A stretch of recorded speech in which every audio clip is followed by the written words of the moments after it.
Ed on the bed. Another episode. Here we go. This is Ed. I'm on a bed. And this is my podcast. So enjoy. Let's get things started. As you all know, I usually go ahead and select the song to intro the whole show with Ordinary World by Duran Duran. I love this song. It's a beautiful song, and the reason I chose it for this one was I left the office today, and it was a rainy day, but it wasn't like that kind of rainy day where you're kind of like, fuck, this sucks. It was one of those rainy days where you're kind of left. It's a sensual rainy day. Let's put it as that. It's one of those rainy days where you kind of get, like, you have feelings and you get emotional. And maybe if you have a partner, you try to pursue a sexual encounter. I don't know.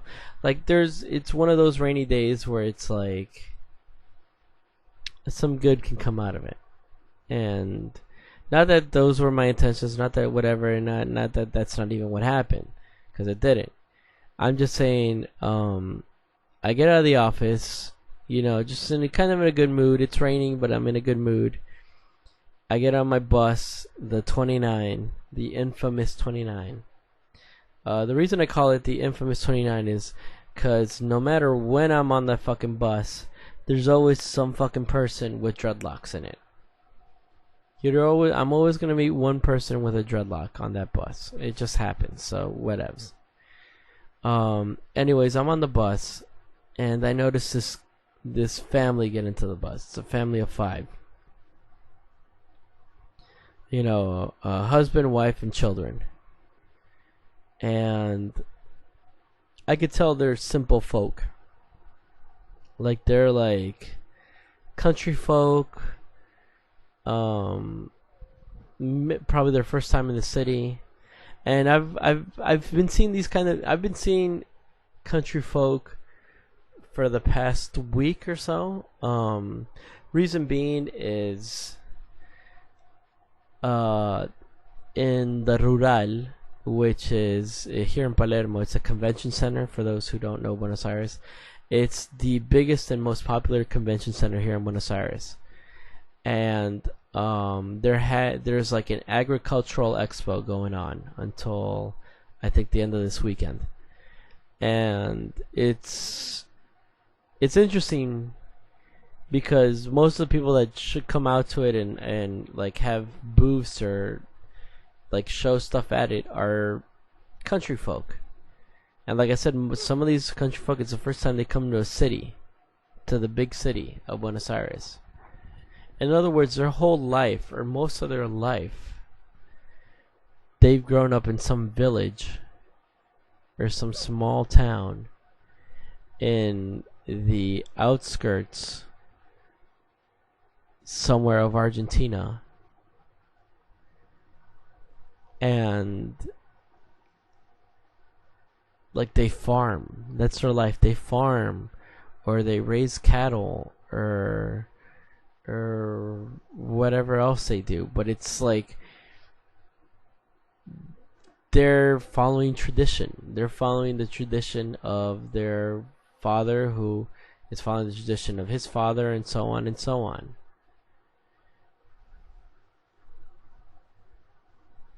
I remember, a few days ago, I see another family. Again, I could tell that they're down here, or they're here because of the agricultural expo. And they're like snapping away pictures in the middle of what is Plaza Italia, and they're taking pictures of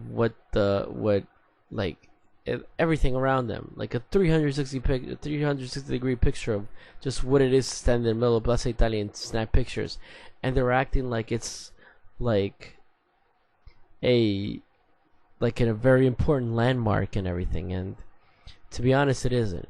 Like it's nice, and it's important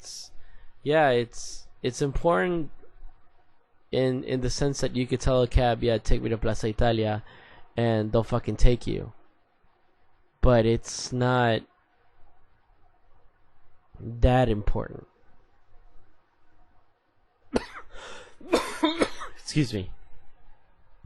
And I think about that, and I think how much that trip to Buenos Aires to them meant that much to them, and how much it means to see the city for the first time, and I remember seeing the reaction of their kids, and I remember seeing how proud the husband was to show those kids the city.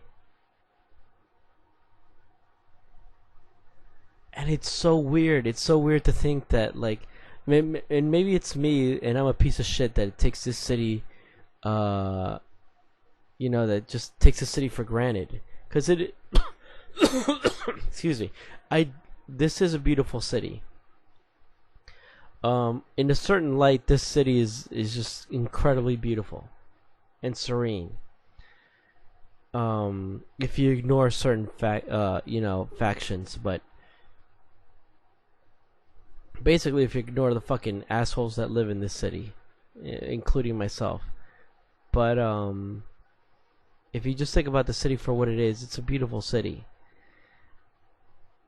And to see these people appreciate it, to see these people just think it's amazing that they're here, it makes you wonder how. Listen, if you're fucking listening to this, if you're fucking have access to the internet, you're not living the life that these people are living. You're not looking at a city like Buenos Aires and me, we're city folk. Let's say it. And even if you live in the suburbs or whatever, no, if you're listening to me, you're fucking city folk. That's it, period. You are living a life that these people do not live. You're not pumping water from a well. You're not getting up at 6 for 4. No, not even 6. You're not even getting up at 4 o'clock in the morning to go fucking, feed animals and shit. You're not woken up by a digital alarm clock. You're still woken up by a rooster.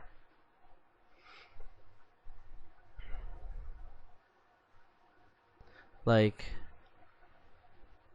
think about that, and I think how there's people that live that life. Nowadays, in 2015, there's people that are that live a life that I look at my life, and I'm recording podcasts where I talk about myself, and yeah, it brings entertainment to me. It brings entertainment to others. If not, I'm writing poetry and posting it up online. I'm on Facebook. I'm on websites that I like. I watch movies. I look at all the stuff that I do, and I'm privileged to be able to enjoy more than half the shit that I do in my life, in my spare time. I'm privileged to be able to doing something like this, and I look at that, and I look at those families, those country folk, and I think, man, they're not doing that. These people are amazed of what they see here in the city, something that I fucking see every day that maybe I'm taking for granted, but they wake up and they go to work, they fucking bust their ass. That's amazing to me. I know it sounds say what you want, but that's amazing to me. And it just kind of stayed in my head. And then to go back to the intro song, when I'm traveling from point A to point B in the city, I just put on my earphones. I pick the music in my phone, and I just put random. And sure enough, this was Ordinary World was playing when I ended up seeing the country folk, and it made me think about that life. I have, for instance, relatives here in Argentina that live in a village. The village is called San Chiquilo. Don't ask me how to spell that shit, because you're fucking asking the wrong person. But I remember when I was a little kid, I did go visit it once. And I, as a kid, I was a celebrity. And I was a celebrity because I was a cousin from the United States. I was the kid who spoke another language. So my cousins there would take me around the whole village and introduce me to everyone. And everyone would ask me, "This, how do you say this in English? How do you say that in English? Oh my God. Like, do you know," and they'd name me like someone famous. And it'd be like, it was so weird, and it's such a like, I can't blame them. I can't be like, you guys are idiots, because no, they're not idiots. They live a life that they're happy living.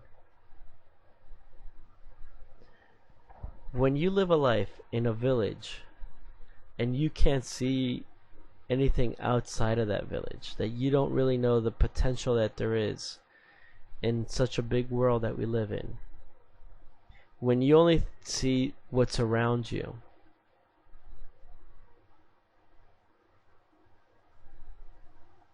to be honest, it's not a bad life. When you don't have, when your achievements and your goals and your aspirations is to meet someone special, start a family, and be able to support them. That's your goal. That's your aspiration. That's all you think about.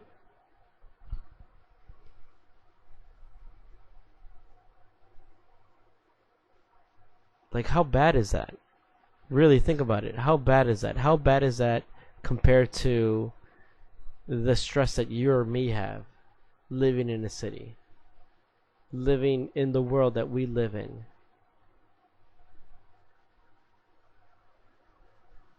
Like, motherfucker, a couple months ago, everyone was freaking out about an Ebola outbreak. If you live in a village, you ain't thinking about a fucking Ebola outbreak. You don't even know what the fuck Ebola is. No offense, but I'm sure you're not fucking worried about Ebola.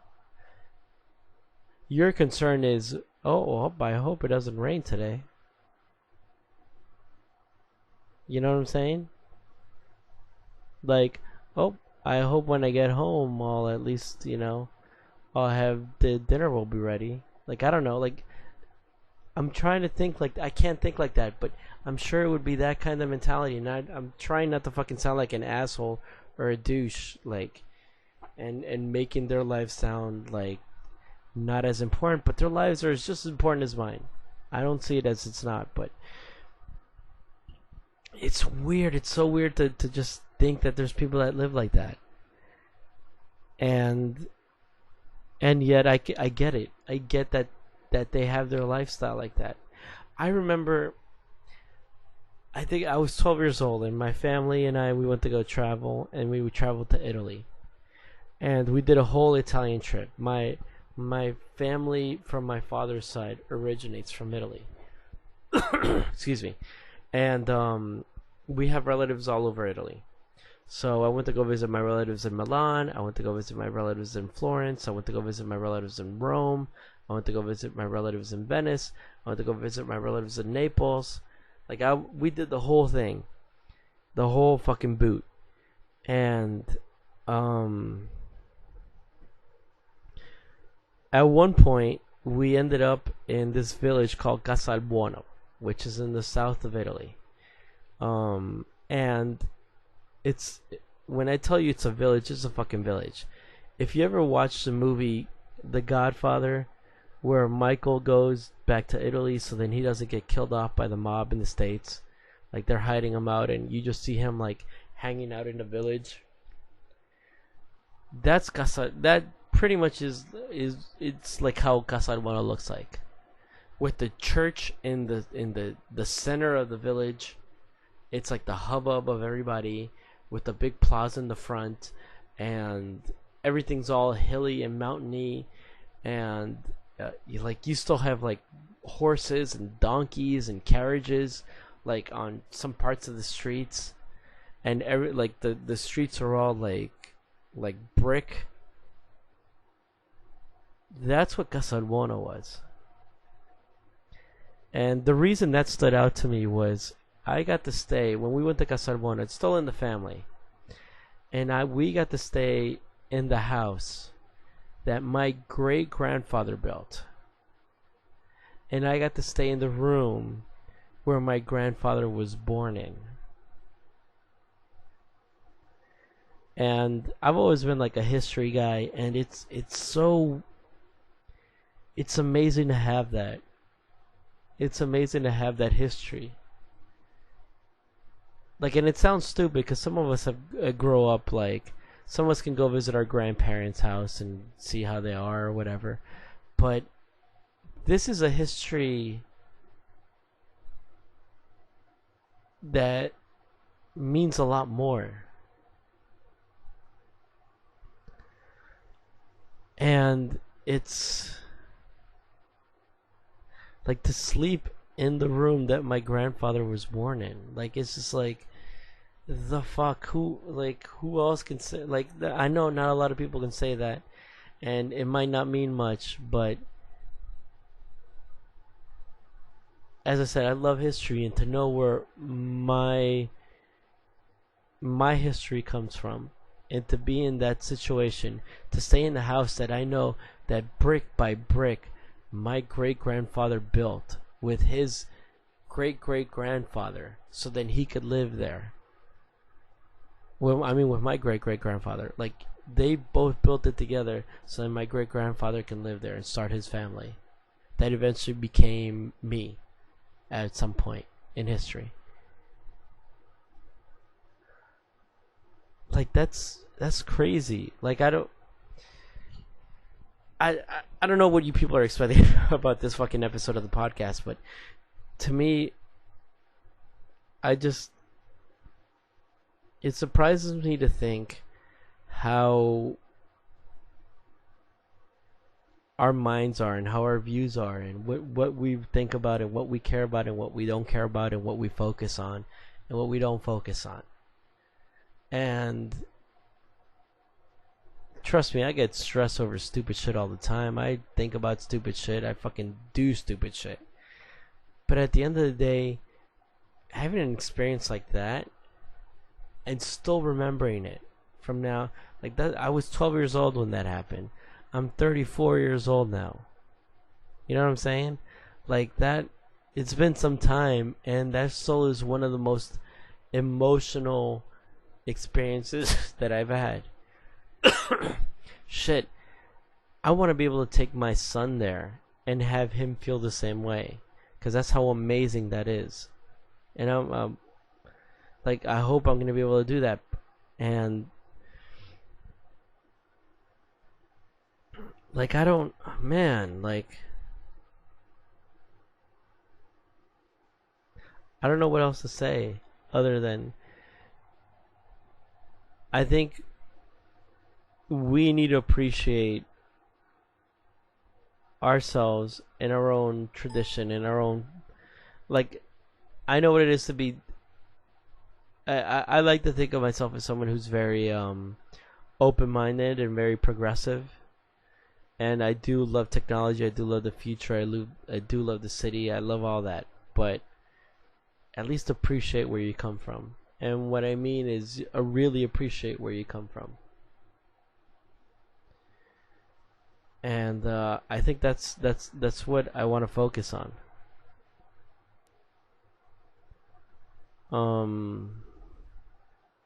Like, one of my favorite movies. I have my list of favorite movies. And one of my favorite movies is The Beach, by Leonardo DiCaprio. And we were talking about it today, actually, with a group of friends of mine, with a couple of friends of mine, and we were talking about how The Beach is this awesome movie where Leonardo DiCaprio is this dude who has the opportunity to travel the world and do whatever he wants, but he doesn't want to visit like the tourist hotspot. He wants to find that adventure. He wants to find that place that's been untouched by tourism. He wants to go to that the end of the world, basically, and see how it looks like.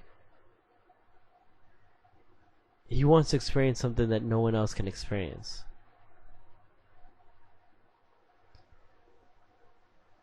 and it's hard to find. And I work in tourism, so I know that's very appealing. Like, imagine you travel to another country, and well, when you travel to another country, you look at, you probably look up information, and you're just gonna hear about the major cities, the major attractions, the national landmarks, and everything. Well, why not go to another country and just visit a village, visit some remote town, and experience what it is to live in that country for a week or two. Experience that culture, where it's going to be as raw and as unique as it is in a village than you're going to find in some city. Then again, excuse me, I wouldn't tell someone to come to Argentina and find out what Argentina is all about by going to a village here, because the Argentine that grows up in a village isn't the same Argentine that grows up in the city.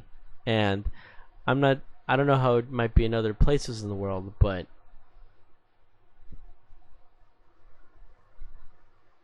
I know that's not the case here.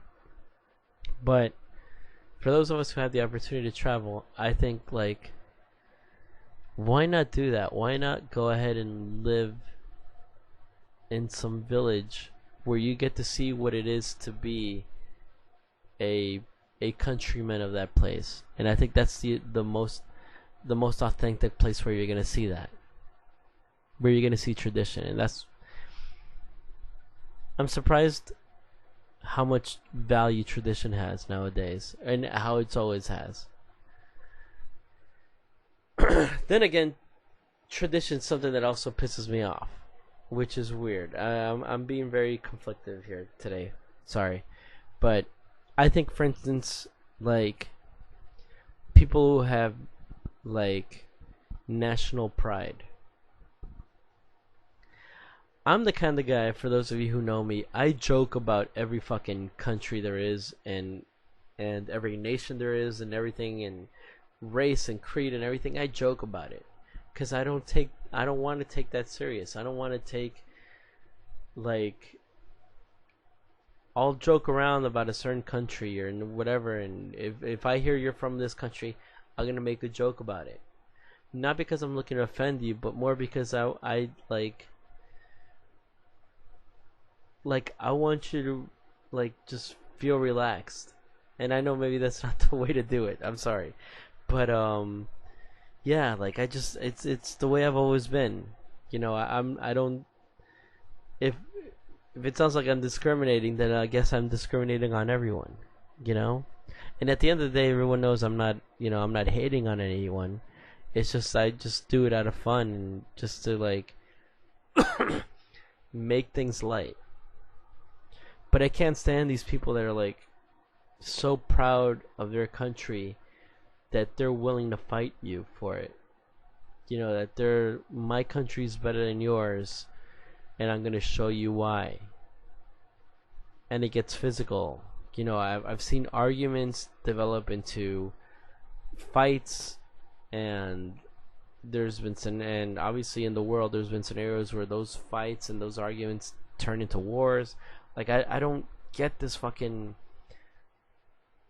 yeah, I'm from this country, so what? Who gives a fuck? At the end of the day, I'm a human being, and we all live on Earth, and I just want to I want to live my life. You want to live your life, so why don't we just live our lives, and that's it? Like, why do we have to fucking hate each other because I'm from this country or that country, and I'm gonna say my country's better than yours, or this and whatever? For instance, I have people that I know, and, like, I know unintentionally they still do, like, they still think like their country is better than anyone else's. I have this person that I know, and this person's always saying, like, oh, in my country have this saying, and it goes like this. And it's always like that. It's always, my country we have this saying, and it's so and so. My country we have this saying, and it goes as follows. And it's like, you hear the saying, and you're like, everyone has that fucking saying. What the fuck are you talking about? Like, your country didn't fucking create those those sayings. Your country's not filled with philosophers and writers to act like you're fucking that special or your country's that special. You know? So stop it. Stop that nonsense. Stop this fucking national pride. You know, I love where I come from, but I'm not gonna die for where I'm come from. I love my life too much. I want to live my life. You know, I want to see my son grow up. I want to do whatever I need to do and try to accomplish as many goals as I can. Why the fuck should I want to die for my country? Because someone disrespected it? Fuck it. Fuck it. Does it bother me that much? No. Unless it's an old time kind of scenario where you're invading my country and I need to fucking defend myself because if not you're gonna kill me, then yes, I get that point of it. But if it's just you're talking shit about my country or whatever, I'm not gonna fucking start a fight over it. I'm not gonna make a fuss about it. And I think that's something that we all need to learn. And hopefully eventually people will learn. But yeah, like that whole thing that where we have a saying, like in my country we have this saying, no, fuck that, fuck that, fuck that. No one's that original anymore nowadays, especially. Your countryman didn't come up with all the sayings in the world. Everyone has their own sayings, and it's basically a repeat of someone else's sayings from somewhere else in the world. That's how it is. And I wish I could name you the person I'm going to quote right now, but there's a person, and you could look it up. It was a British writer, I believe, and the gentleman was quoted as saying that there's basically only 7 stories to tell. Look it up like that. There's only 7 stories to tell, and the 7 stories are, and they make sense when you look at them. Like it's like man versus man, man versus nature, man versus establishment. Like it's based, like you could only tell stories based on these 7 points. From then on, it depends on how we want to go ahead and develop those stories. But 1 second. We want to go ahead and develop those stories, but for the most part there's only 7 stories. And me as a writer, as a poet, like I get it, and it's so interesting to see that. Like there was a time where I was so into my writing and I'd try to go ahead and force writing all the time, and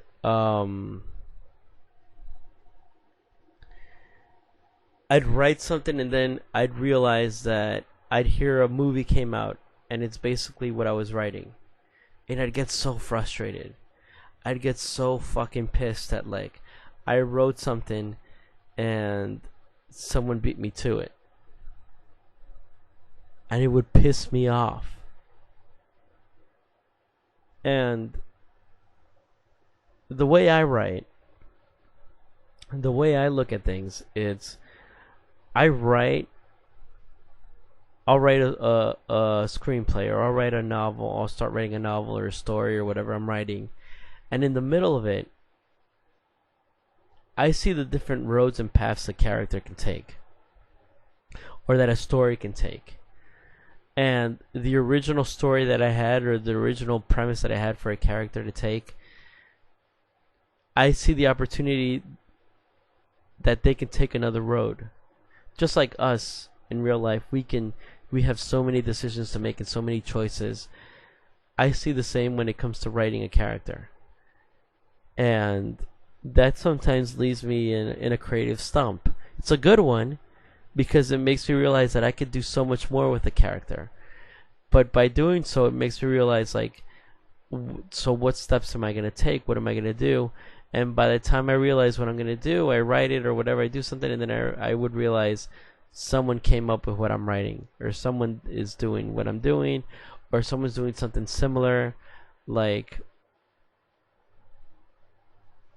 and I'd get so frustrated and I'd just stop writing. I remember, for instance, one of the stories I wanted to write, which I don't want it to sound like I have some issue or something. I do not. Trust me, I do not. But I remember one story I wanted to write at one point was I wanted to write about a guy's last day living. And we see him, like, I don't want to say enjoy his last day, but he's going through his last day, and we see all the moments, and he's reminiscing throughout the whole day because he knows it's his last day. And he knows it's his last day because he takes his own life. So he's experienced his last moments on earth, his last moments living, and we see all these perspectives, and we see all the things that went wrong, all the things that could have been better, the things that he missed out on and that he regretted, and we see that perspective, and then the character kills himself, and then the rest of the movie is based on all the other characters in the movie experiencing the same stories that we already saw during his perspective, but now we see it from their perspectives, and we realized, you know what, his life wasn't that bad. He had this going for him. He had that going for him. Yeah, he might have missed out on this opportunity, or things might have not gone for him, but this could have happened, that could have happened. And if he would have stuck around, or if he would have seen things differently, he would have realized how, like, what he had and what he should have valued.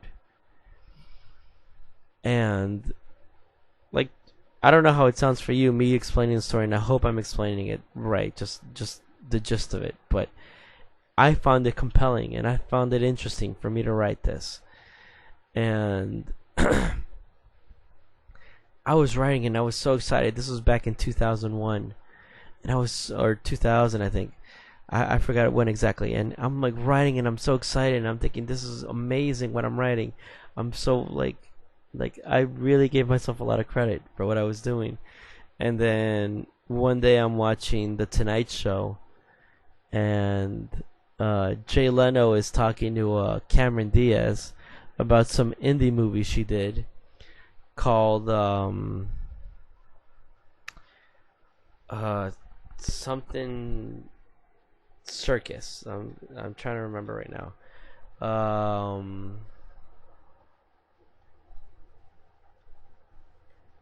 The Invisible Circus. That's the name of the movie, which is based on a novel, and it's based on a girl exploring. I never saw the movie, but I remember hearing the premise of the movie, and I was like, this is my fucking premise. And it's basically based on a girl trying to follow the footsteps of her sister who had just committed suicide, and seeing the things that caused her sister to commit suicide, but the sister seeing it from her perspective as well. And when I heard that, I'm like, motherfucker, that's my story right there. And that so pissed me off. And it killed any sort of creative, like just any creative vibe that I had. And I left the movie as was. Like, what else am I gonna write about, you know? Yeah, I don't know. It like, for instance, there's a movie that came out. I think it's out right now, and the movie's called Selfless. It's starring Ryan Reynolds. And I don't want to get too much on the plot of what it is, but it's basically this old man has an opportunity to change his life, basically take over another body and live a whole completely new life. and we see the consequences of that, more or less. And when I heard about this movie, the first thing I thought about was, oh, so they're doing a remake of a movie called Seconds. The movie Seconds is I'm going to say it's in my top 10 favorite movies. Not my top 5, but my top 10. Which was directed by John Frankenheimer, and it's starring Rock Hudson. It's a black and white movie. I think it came out in the 60s. I forgot when. I remember I saw this movie.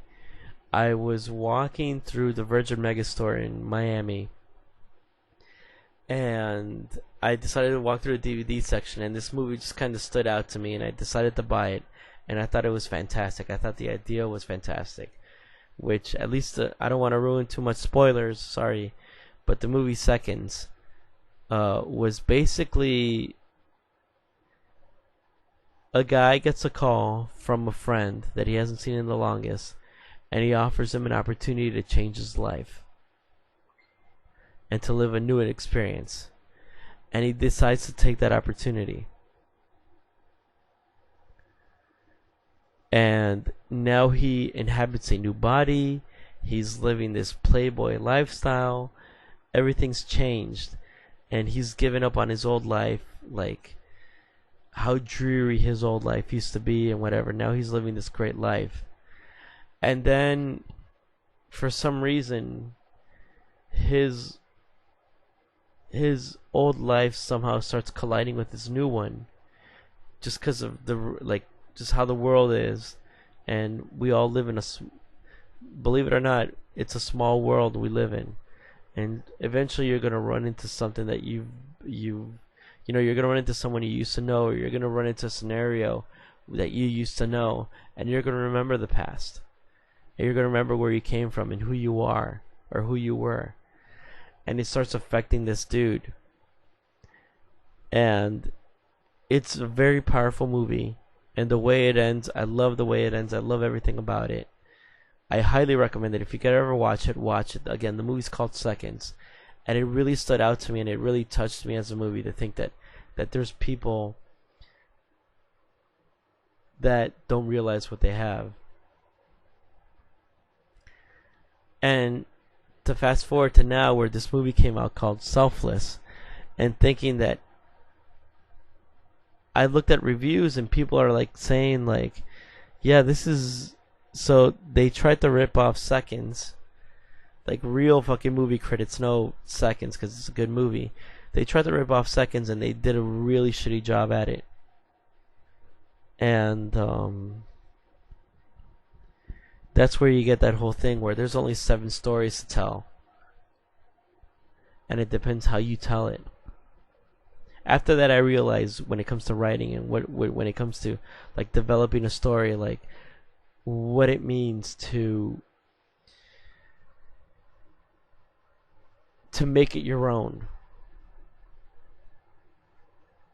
You know, and since then, when it comes to writing, I've tried to make things my own. Like one of my favorite writings that I've wanted to do and that I wanted to kind of like focus on was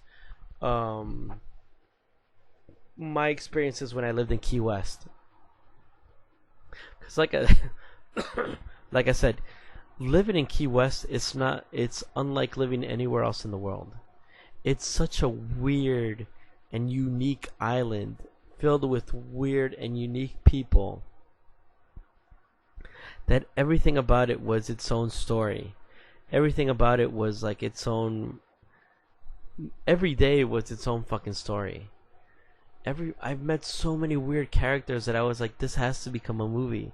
I need to tell this story, and I want to tell this story like in a fucking movie or in a fucking series, something. Like, this is not normal. And people would be entertained by this life. Like, that's why I always tell people, if you can go live in Key West, please do so. Take a year off, live there for a whole year. You're gonna see how weird and how much you'll appreciate living in this weird fucking town. But it's amazing. You know, I remember,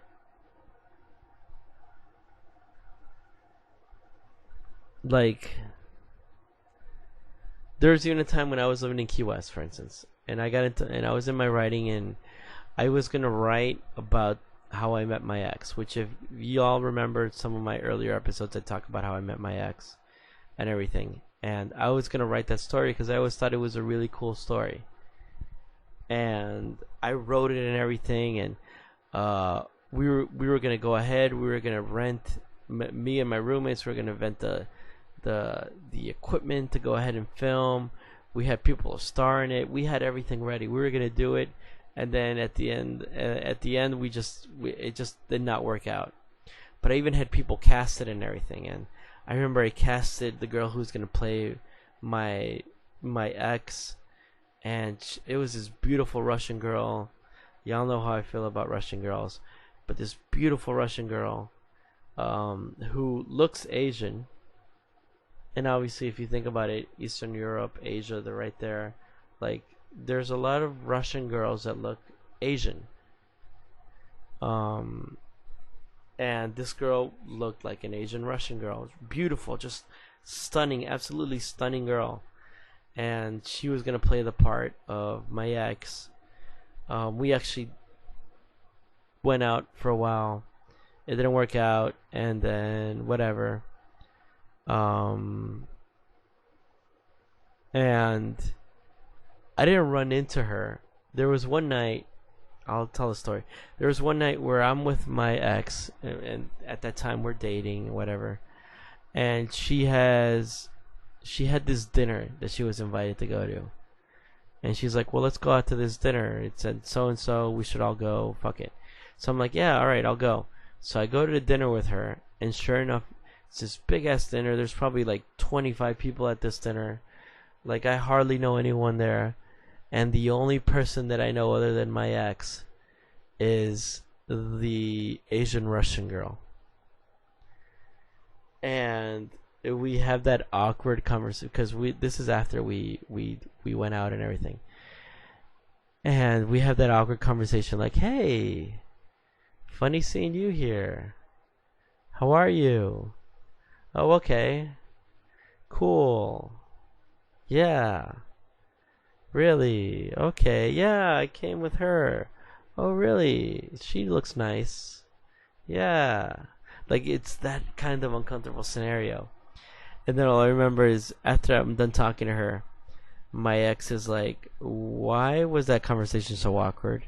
And I was like, well, remember how I told you I wanted to make a movie about how we met? She's like, yeah. Yeah, well, she was gonna play your role. And she's like, what?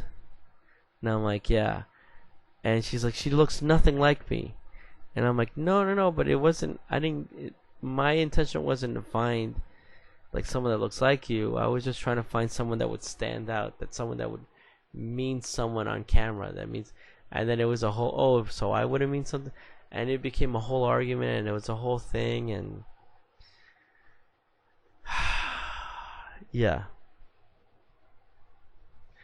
Trust me, I had a lot of experiences like that with my ex, and I guess that eventually became the reasons why we are exes now. But yeah, it's hard to be when you want to write and you want to be creative and you want to make your stories and everything. The one thing you need to have is you have to believe in your integrity. You have to follow your story no matter what influences you have around you. And yeah, that's basically it. Like, just fuck the world, do what you gotta do, and that's it. Like, period. Forget about anything else.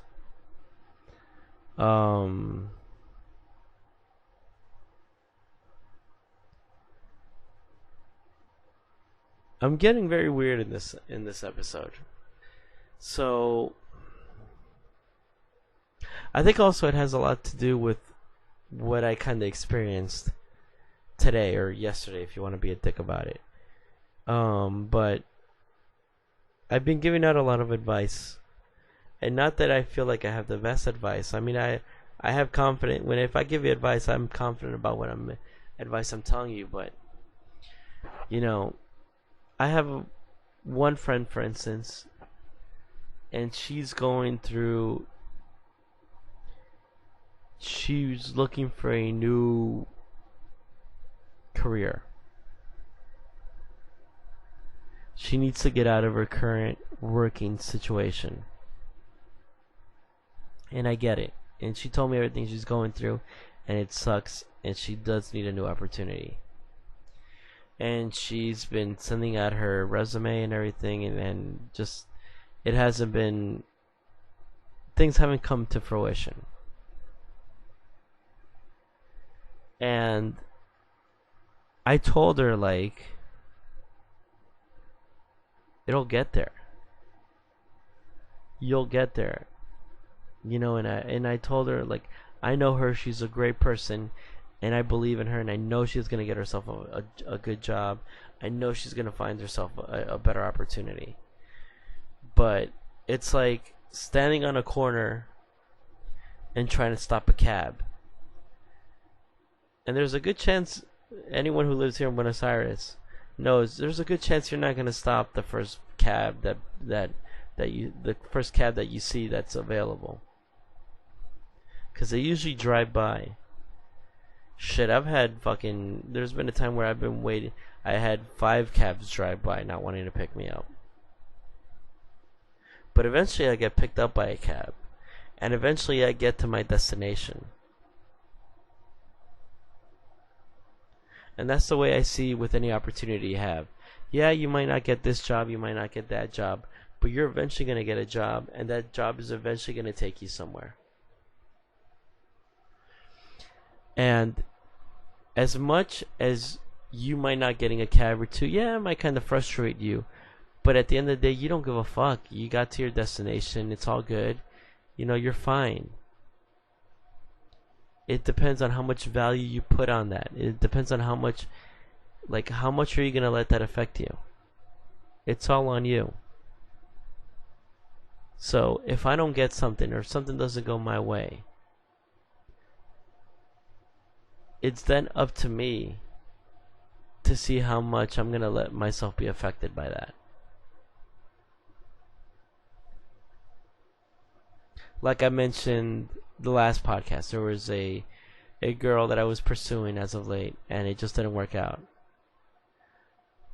How am I going to let that affect me? Really, how am I going to let that affect me? That's up to me, to be honest with you. Yeah, it sucks that it didn't work out. But does that mean I gotta be depressed about it? Does that mean I gotta be sad about it? Do I gotta cry about it? Do I want to just have a miserable time because it didn't work out for me? No. It's the value I put in that. It didn't work out, so alright. So why should I put current or future value on something that happened in the past that didn't work out for me? You know what I'm saying? I didn't get a certain job. Alright, that sucks. But why should I invest any of my feelings on something that just didn't pan out? Why not put my feelings and my hopes and my aspirations onto something new, something that look towards the future? And us as humans, we gotta realize that. We gotta fucking realize what's important, what's not, and where should we invest our values. And I think that was the best advice I could give my friend and what she's going through.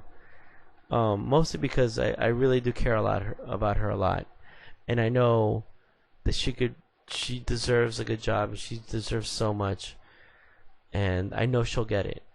But I want her to realize that, and I want her to value where she can go, and not worry about the nonsense that didn't work out. So yeah, that's one of them.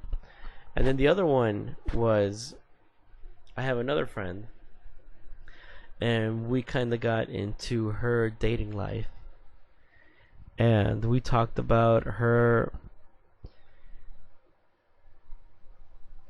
She is in a scenario where she considers herself she considers herself to be in an open relationship. But it sucks because, it sucks for her because you could tell that she wants more than that. And I had to tell her, like, and this is me coming from a guy. This is me, like, you would, me as a guy, any guy listeners, you would think being in an open relationship would be awesome. But let's be honest with ourselves. Like, let's say we're in an open relationship. Let's say you have an opportunity to be in an open relationship. What does that mean? What does that really mean? Oh, I'm in an open relationship. To me, it sounds like you're single. That's it. Because what do you change? What do you change when you're single? What do you change? There's a big when you go from being single to being in a relationship, there's a lot of changes that happens. Because in most cases you become monogamous. In most cases you invest yourself into a relationship and in time into this one person and to seeing how these emotions and feelings that you have for this person develop. I get that. But when you're in an open relationship, that means, yeah, I love this person, I care about this person, but you know what? I still want to explore my options. To me, it sounds like you're still single. Because I know there's such thing as polygamy, but I think a relationship means monogamy. An open relationship does not mean monogamy. So don't give me the bullshit, oh, we're in an open relationship, we're that cool, we're that casual. No. You want to invest feelings into someone. And you want those feelings to be reciprocated. And you want those feelings to be unique. That's why you give this person a title as your girlfriend or your boyfriend or whatever the case may be. So how does sounding to be in an open relationship, how does that sound unique? How does that sound I'm special and that this person's special for me when I'm still leaving the door open, when I'm still exploring my options? And I want her to realize that because I could see the feelings she has for this dude, and they're in an open relationship because it's a long distance relationship as well. And which says even more. It says that because it's a long distance relationship, there are opportunities to cheat. There are opportunities to like do other things and most likely feel like you're not going to get caught. Or that no one else is going to find out. And I've been in long distance relationships. And I realized how much they sucked. And I realized that, like I said earlier in another episode, there's 1 billion people that I feel that is meant for every person. Yeah, this one person might mean the world to you. This person might be great, and you have all these feelings for this one person. But there's also 999,999,999 people that could make you feel the same.